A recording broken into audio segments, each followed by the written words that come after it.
ऐसे भी विद्यार्थी जी 7000 क्वेश्चन तो तुम्हारा प्रैक्टिस हो गया, अब काहे टेंशन ले रहा है। अच्छा, ये एक अलग बात है कि नहीं। अब यूट्यूबों पर हमको लगता है कि 5000 से कम क्वेश्चन वहां भी नहीं पढ़ाए होंगे, बहुत हो गया। अब तो क्वेश्चन का कमी हो रहा है, समझे कि नहीं। जेई लेवल का क्वेश्चन, इंजीनियरिंग सर्विसेज का क्वेश्चन, आपका प्रीवियस ईयर का क्वेश्चन जितना भी था लगभग सब मिला जुला के टोटल आपको कमांड हो गया। जो बच्चा ब्रह्मास्त्र टेस्ट को बढ़िया से कर लेगा वो जेई निकाल लेगा, इसमें कम क्वेश्चन नहीं हुआ। आरआरबी जेई हो, एसएससी जेई हो, सबका क्वेश्चन यहां करवा दिया गया, समझे कि नहीं। तो इतना कमांड होना आसान चीज नहीं है, बहुत हो गया ये चीज। बस इसी को मेंटेन करिए, प्रैक्टिस करिए, बस यही काफी है, सब परीक्षा निकल जाएगी। हमारा पहला प्रश्न है, कौन सा लैंप एक वर्णी प्रकाश देता है। एक वर्णी यानी मोनोक्रोमेटिक, यानी आपका सिर्फ और सिर्फ पीले रंग का प्रकाश कौन देता है, सोडियम वेपर लैंप देता है। आप जानते हैं सोडियम वेपर लैंप जब प्रारंभ में होता है, पूरी तरह से गैसियस डिस्चार्ज नहीं हो रही होती हैं, तब इसका प्रकाश कैसा होता है, गुलाबी, क्या होता है, लाल, हल्का गुलाबी लाल जैसा रहता है। यह किसकी उपस्थिति के कारण होता है, नियॉन गैस की उपस्थिति के कारण होता है। सब लोगों को पता है यह स्लोवेस्ट लैंप है, क्योंकि इसको पूरी तरह से प्रकाशित होने में कितना मिनट लग जाता है, 10 से 15 मिनट लग जाता है, ठीक है कि नहीं। तो मेरा आंसर कौन सा है, ऑप्शन नंबर ए। सीआरआई भी इसकी क्या होती है, सबसे खराब होती है। सीआरआई क्या होती है, सबसे कम होती है। और साहब जी इसमें अलग से चोक लगाना नहीं पड़ता है। क्वेश्चन यह कई बार आया है, अलग से चोक लगाने की कोई जरूरत इसमें नहीं पड़ती है। ऑप्शन नंबर ए आपका क्या है, सही उत्तर है। चलिए आगे बढ़ें। पावर फैक्टर किसमें सबसे ज्यादा होगा, तो वहां पर पावर फैक्टर सबसे ज्यादा होगी जहां पर आपका लोड का स्वभाव कैसा होगा, रजिस्टिव होगा। कैसा होगा साथियों, लोड का स्वभाव रजिस्टिव होगा। और रजिस्टिव स्वभाव हमारे लोड का कहां होता है, इनकैंडेसेंट लैंप में। किसमें होता है, इनकैंडेसेंट लैंप में होता है। और यही इनकैंडेसेंट लैंप को हम क्या कहते हैं, जीएलएस, जनरल लाइटिंग स्कीम कहते हैं। यहीं पर आपका पीएफ का मान क्या हो जाता है, 1 हो जाता है। और आप जान भी रहे हैं कि इसका सीआरआई क्या होता है साहब, 95 के आसपास होता है, 95 से थोड़ा ऊपर भी जा सकता है। यानी इसमें कलर को लेकर कोई डिस्क्रिमिनेशन नहीं प्राप्त होता है, जो जिस रंग की वस्तु है उसी रंग की हम लोगों को दिखाई पड़ती है। चलिए आगे बढ़ते हैं विद्यार्थी जी।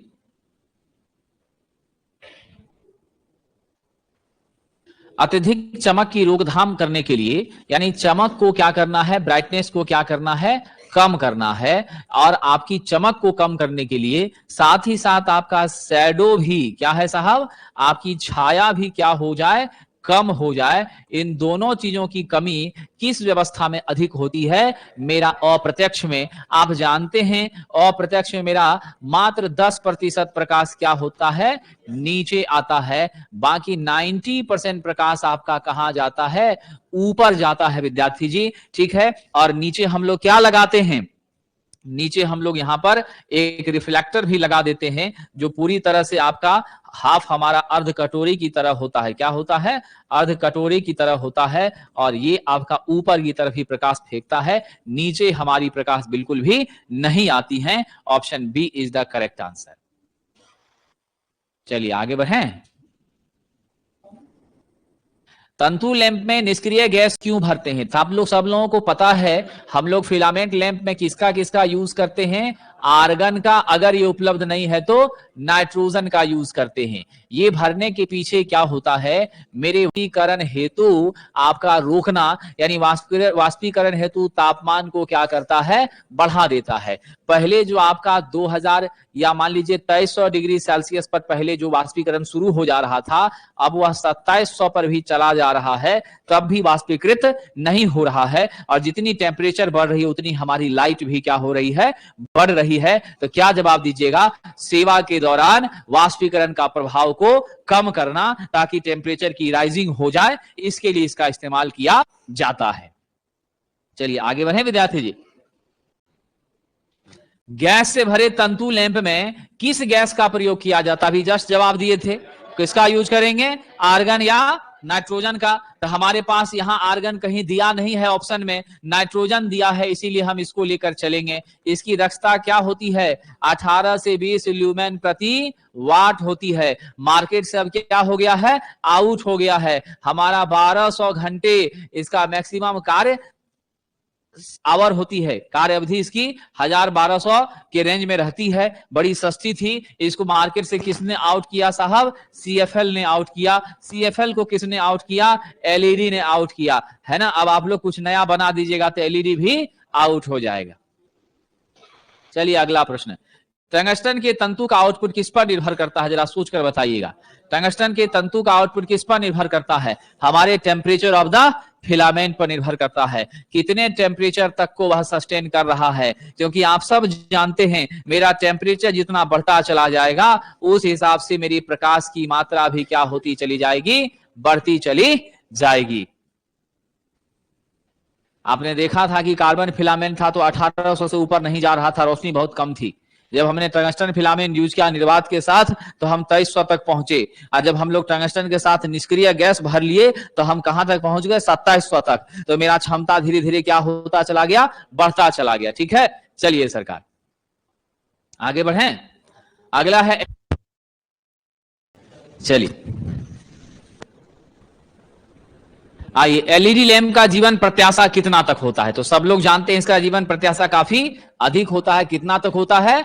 50,000 घंटे तक होता है। कितना होता है? 50,000 घंटे तक होता है। अब आइए साहब जी, दीप्ति फ्लक्स का क्या मात्रक है?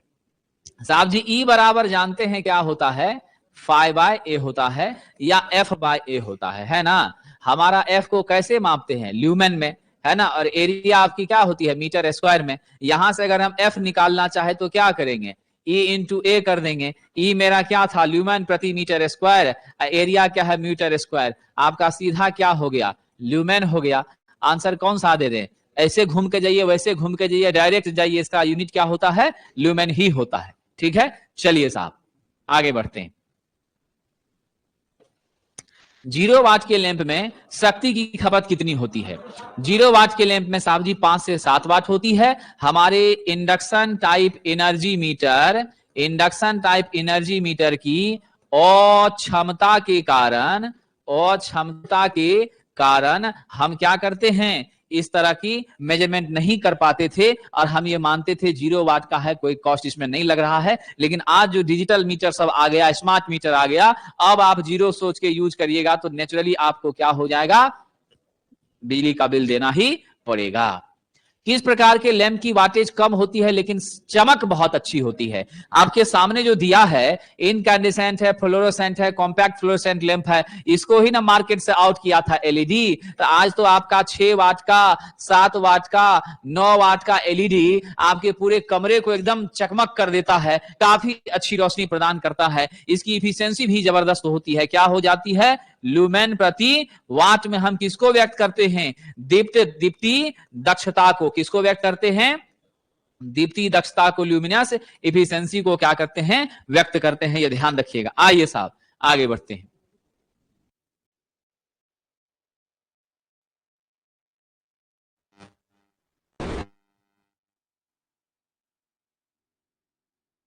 नहीं है तो इसीलिए ध्यान दीजिएगा साथियों। समस्या यह है कि ये एडजस्टमेंट विभाग नहीं कर पा रही है, और कम से कम एक शॉर्ट नोटिस जरूर दे देना चाहिए कि आपकी परीक्षा हम मार्च के बाद लेंगे, या आपकी परीक्षा हम जुलाई में लेंगे, या आपकी परीक्षा हम मार्च में लेंगे, या फरवरी बाद लेंगे। कोई नोटिस एक दे दीजिए, इससे लड़का माइंड मेकअप कर लेगा। समझे ना? हाँ, गए थे तो समस्या यही है कि टीसीएस जो है डेट एडजस्ट नहीं हो रहा है। जब तक उसे डेट मेरा तालमेल नहीं बैठेगा तो हम कैसे शॉर्ट नोटिस दे सकते हैं? टीसीएस ही परीक्षा लेगी, ऐसा ही सबका मन है और वही कोशिश भी हो रही है। अगर टीसीएस नहीं लेगी तो आपका 90% परीक्षा में धांधली हो जाएगा। टीसीएस लेगी तो 80% ईमानदारी से हो जाएगा, क्योंकि टीसीएस में भी 100% नहीं कह सकते हैं, क्योंकि आप लोग साक्षी हैं, गवाह हैं, कैसे पूर्णिया में टीसीएस के माध्यम से संचालित परीक्षा में सेटिंग था। इसीलिए 80% भी यदि मेधा से हो तो आप लोगों का नौकरी लग जाएगा। अगर 90% में था, खत्म हो जाएगा, सेटिंग हो जाएगा, तो आप लोग में से कोई बच्चा लगता नहीं कि सिलेक्ट हो पाएगा। स्वाभाविक सी बात है। इसीलिए हम 100 तो टीसीएस पे भी नहीं कहते हैं, यूट्यूबों पर तो हम 80% बोले। एक बच्चा बोला भी था कि सर 100 इसमें भी नहीं, तो हम कैसे कह दें 100 भाई साहब, हम तो टीसीएस का ऑनर नहीं है। उसमें भी धांधली हो जाएगा तो फिर कहिएगा कि आप कहे थे नहीं होगा, हो गया धांधली। सब जगह अब क्या कीजिएगा, ये सब तो हो ही रहा। तब प्रकाश की किरणों का वेग क्या होता है? प्रकाश की किरणों का वेग जो है 3 गुना 10 के पावर 8 मीटर प्रति सेकंड होता है। लेकिन सेंटीमीटर में जाइएगा तो 10 के पावर 2 सेंटीमीटर बराबर क्या होता है? 1 मीटर। तो इसमें गुना 10 के पावर 2 करेंगे तो क्या हो जाएगा? 3 गुना 10 के पावर 10 हो जाएगा। क्या हो जाएगा? 3 गुना 10 के पावर 10। गुना में पावर जुड़ता है, 8 प्लस 2 बराबर 10। ऑप्शन नंबर ए हो जाएगा। चलिए आगे बढ़ते हैं विद्यार्थी जी। कह रहा है डैश द्वारा विद्युत शोधन लैंप में प्रकाश उत्पन्न होता है। तो नाम से ही सारा काम पता चल रहा है। इलेक्ट्रिक डिस्चार्ज लैंप जो है उसमें प्रकाश का उत्पादन किसके माध्यम से होता है? गैस या भाप के आयनाइजेशन से होता है। और इसकी आयनाइजेशन के लिए हमको क्या चाहिए? उच्च वोल्टेज चाहिए। और ये उच्च वोल्टेज को प्रदान करने का काम कौन करता है? आपका चोक जो है वो करता है, जो प्रारंभ में वोल्टेज के मान को बढ़ा देता है और बाद में फिर जब चालू हो जाए, आयनाइजेशन हो गया, तो वोल्टेज के मान को भी कम करता है और धारा के मान को भी नियंत्रित करने का काम करता है। तो आपका ऑप्शन कौन सा सही है? C number. आइए आगे बढ़ते हैं विद्यार्थी जी। कह रहा है लुमिनेंस ज्योतिर्मयता यानी आपकी चमक, ब्राइटनेस बराबर क्या होता है? आई बाय ए होता है साहब। यानी कैंडेला प्रति मीटर स्क्वायर। क्या होता है सरकार? सीडी प्रति मीटर स्क्वायर। तो क्या हम आंसर लेंगे? कैंडेला प्रति metre square. Option number C आपका सही उत्तर हो जाएगा।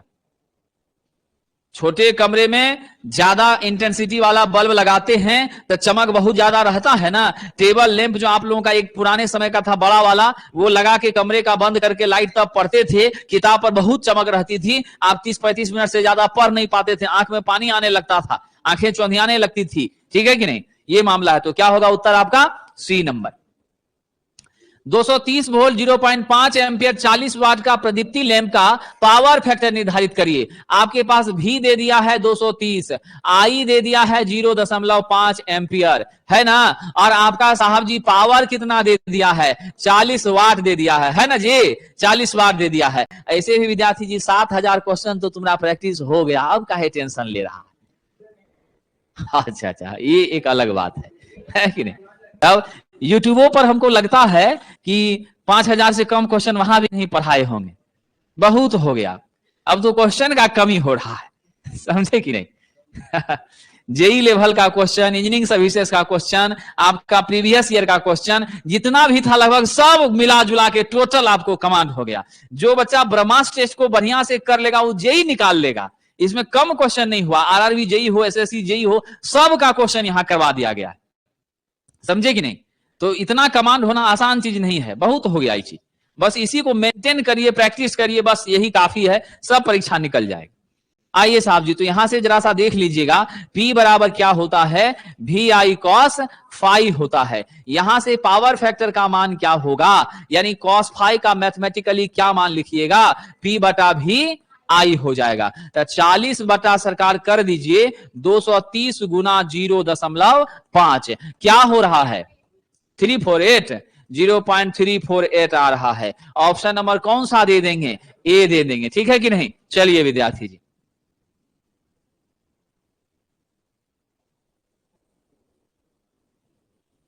अगला प्रश्न।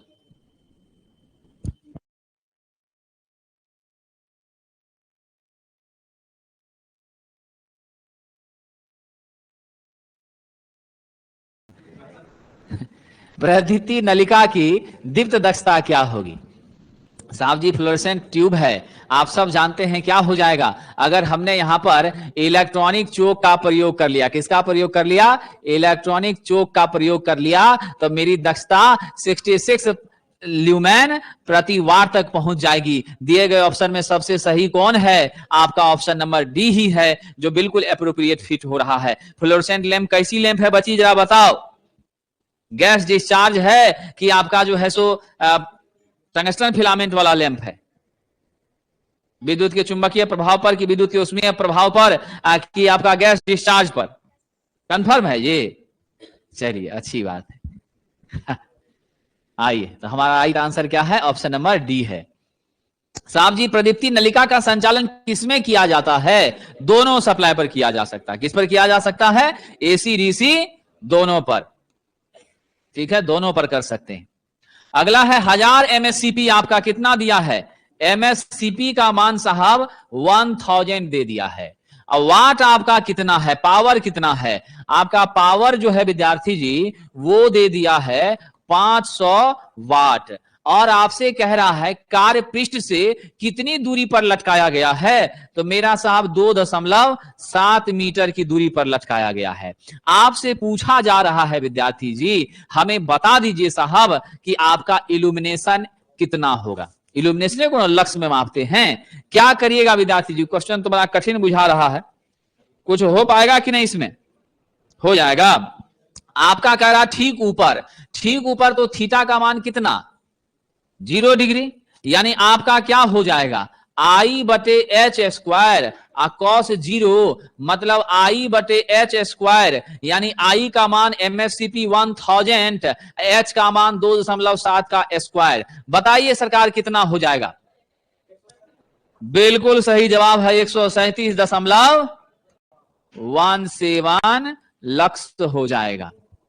137.17 लक्स हो जाएगा।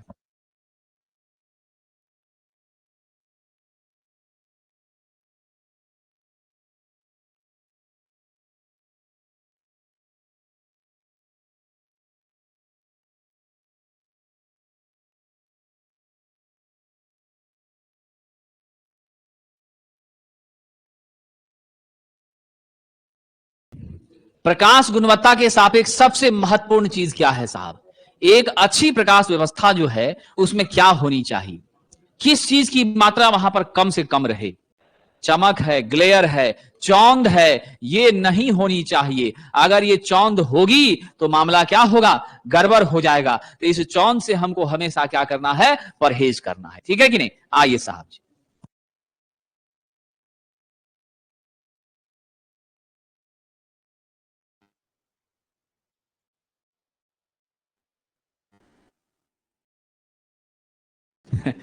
कह रहा प्रदीप्ति लैंप में चोक का काम फटाफट बता दीजिए साहब जी। स्टार्टिंग के समय क्या करना? पावर फैक्टर सुधारना बिल्कुल भी नहीं। स्टार्टिंग पे उच्च वोल्टेज का क्या करना? उत्पादन करना, जिससे क्या हो जाएगी? गैसियस डिस्चार्ज मेरा होना शुरू हो जाएगा। तो उत्तर कौन सा दे दीजिएगा? बी नंबर दे दीजिएगा। पावर फैक्टर को चोक सुधारता है जी। चोक तो हमेशा पावर फैक्टर को कम करता है। चोक तो इंडक्टिव एलिमेंट है कि नहीं? हाई इंडक्टिव कॉइल है वह। हाई इंडक्टिव कॉइल पीएफ को तो घटाने का काम करेगा, उसी को ना मैनेज करने के लिए कैपेसिटर लगा देते हैं। अब बाद में और नयापन किए तो हम लोग इलेक्ट्रॉनिक चोक लगा दिए, जिसमें कैपेसिटर अलग से लगाने की जरूरत नहीं पड़ी, स्टार्टर लगाने की जरूरत नहीं पड़ी, है कि नहीं है? तब चलिए साहब जी, सिविल कोड इसमें अनबैलेंस हो जा रहा है कि नहीं है? आइए साहब जी, लक्ष्य है जेओबी जॉब, टोपी भी पहन लिया है, जेओबी जॉब है ना। अब जॉब जब लक्ष्य है तो सिविल कोर्ट भी है, इधर असिस्टेंट लोको पायलट भी है, उधर टेक्नीशियन भी है, इधर जो है एसएससी जीडी भी है, बिहार पुलिस का दौर भी परसों दे के आया है कि नहीं है? बिहार एसएससी है, और कौन है? बिजली विभाग में तो लगा ही हुआ। तो कार्बन आर्क लैंप का आमतौर पर कहां प्रयोग करते हैं? जानते हैं साहब, कार्बन आर्क लैंप जो है इससे हमारी क्या होती है? हाई इंटेंसिटी की लाइट हमें प्राप्त होती है। क्या होती है? हाई इंटेंसिटी का प्रकाश हमें प्राप्त होता है। और ये हाई इंटेंसिटी का प्रकाश का प्रयोग सिनेमा प्रोजेक्टर में करते हैं। छोटा सा सवाल बता दीजिएगा कि इसमें 2 इलेक्ट्रोड होता है, एक पॉजिटिव एक निगेटिव। पॉजिटिव इलेक्ट्रोड मोटा होता है, निगेटिव पतला होता है। पॉजिटिव से हम 85% प्रकाश की उत्पत्ति का जिम्मेदारी कौन उठाता है? पॉजिटिव इलेक्ट्रोड उठाता है। उसके बीच गैप कितना रखते हैं ये बता दीजिएगा। कितना? बिल्कुल सही जवाब है 1.5 mm से लेकर 6 mm का गैप हम लोग रखते हैं। ठीक है कि नहीं? विद्यार्थी नौकरी लेना ही है, इस बार कोई उपाय नहीं है। चलिए, तो cinema projector is the right answer.